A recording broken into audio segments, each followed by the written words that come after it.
আসসালামু আলাইকুম। আশা করি আপনারা সবাই ভালো আছেন। আলহামদুলিল্লাহ। আজকে আমি রান্না করছি ছোলার ডাল দিয়ে ডিম ঝোল। ছোলার ডালটা প্রেসারে সিদ্ধ করে নিতে হবে। লবণ, হলুদ, ঝাল, পেঁয়াজ, রসুন, জিরে একসঙ্গে দিয়ে ভালো করে নেড়ে সিদ্ধ করতে দেব। চাইলে আপনারা ইলাচ ফল ডালও দিতে পারেন। ডালটা ভালো করে সিদ্ধ হলে নামিয়ে রাখবো। অন্যদিকে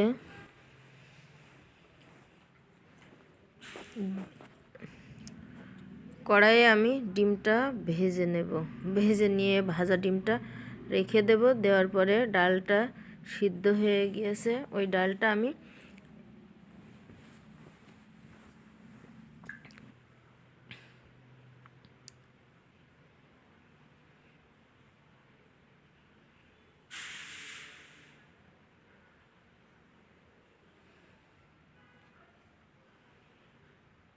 সিদ্ধ করা ডালটা আমি প্রেসার থেকে কড়াইয়ে ঢেলে দেব। ঢেলে দেওয়ার পর পরিমাণ মতো পানি দেব। লবণটা আপনারা যে যার মতন দেখে নিতে পারেন। তারপর আমি ডিমগুলো দিয়ে দেব।